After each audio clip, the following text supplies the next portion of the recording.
नहमदुहु व नुसल्ली अला रसूलिहिल करीम अम्मा बाद फ़अऊज़ु बिल्लाहि मिनश शैतानिर रजीम बिस्मिल्लाहिर रहमानिर रहीम।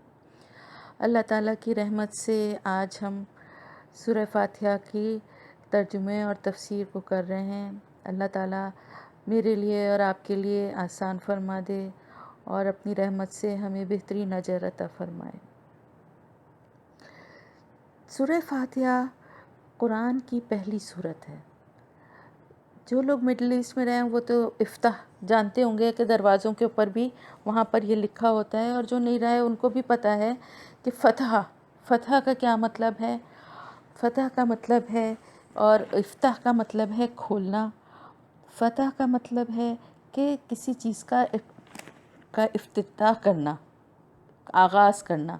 फ़तह के बाद एक नई सिचुएशन हमारे सामने होती है ना, जब कोई इलाक़ा फ़तह होता है तो वहाँ पर नए नए क़वानीन, नई सारी बातें होती हैं। इसी तरह इफ्ताह का मतलब है खोलना। कुरान को खोलने वाली सूरत है, यानी जब आप कुरान खोलेंगे सबसे पहले तो आपके सामने यही सूरत आती है। इसकी फ़जीलत जो है बेइंतहा है, और बहुत सारे उलमा जो हैं उन्होंने इसके ऊपर बहुत मेहनत की है, अपनी ज़िंदगियों को इसके ऊपर लगा दिया है। बाज़ उलमा ने 70 साल सिर्फ़ इस एक सूरत की तफसीर पे लगाए हैं।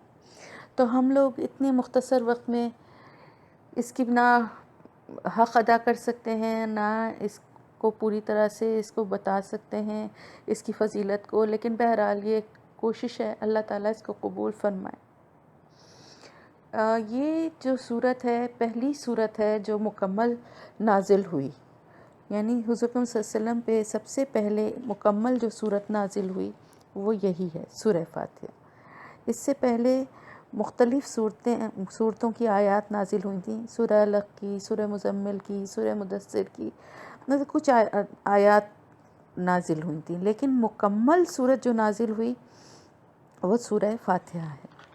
सूरह फ़ातिहा की फ़जीलत ख़ुद कुरान में बयान की गई है। अल्लाह ताला ने कुरान में इसको सबा मसानी भी कहा है, आयात शिफा भी कहा है। सबा मसानी यानी 7 आयतें जो कि बार बार पढ़ी जाती हैं, और नमाज इसके बग़ैर मुकम्मल नहीं है। आपको पता है कि जब तक नमाज में सूरह फ़ातिहा हम ना पढ़ें, हम नमाज को स्टार्ट नहीं कर सकते, शुरू नहीं कर सकते। इसके अलावा इसको आयात शिफा कहा जाता है। इसको मरीज़ों के ऊपर पढ़ के दम करना चाहिए, बल्कि अपने में मतलब जिस्म में भी कहीं दर्द या कोई तकलीफ़ हो तो अपने हाथों पे पढ़ के फूकें और उस जगह पे उसको फेरें।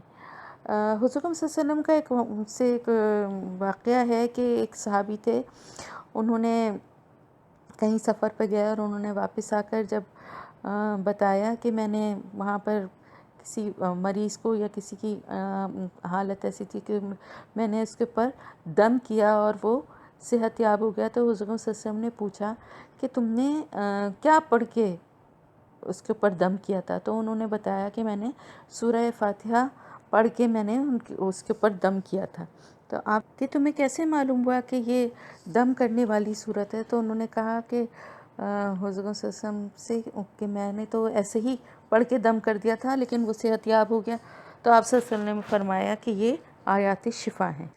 इसी तरह मुस्लिम और निसाई में एक हदीस है कि हुज़ूर सल्लल्लाहु अलैहि वसल्लम के पास एक मरतबा हज़रत जिब्रील अलैहिस्सलाम बैठे हुए थे कि ऊपर से एक ज़ोरदार धमाके की आवाज़ आई।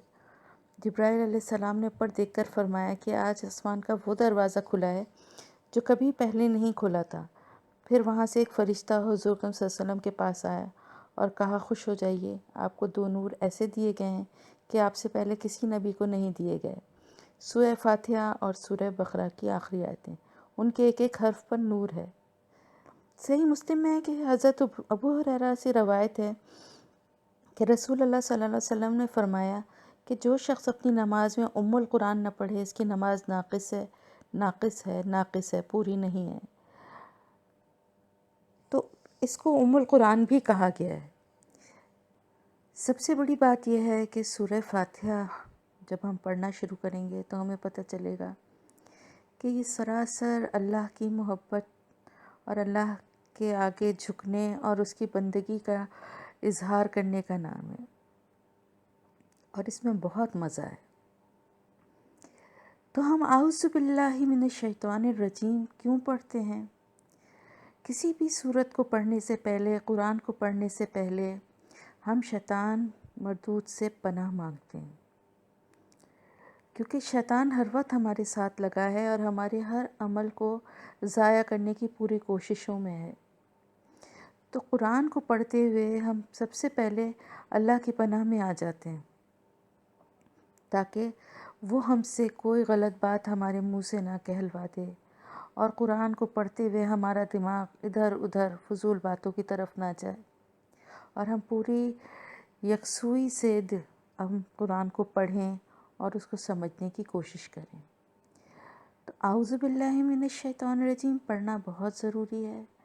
جب بھی قرآن کو پڑھنے کے لیے بیٹھیں تو آپ ضرور پڑھیے، لیکن آپ پڑھتے ہوئے جیسے ایک سورت ختم ہوتی ہے اور دوسری شروع ہوتی ہے تو آپ صرف بسم اللہ الرحمن الرحیم بھی پڑھ لیں تو کوئی بات نہیں ہے، لیکن جب ابتدا کرنے لگیں تو اعوذ باللہ من الشیطان الرجیم ضرور پڑھیں۔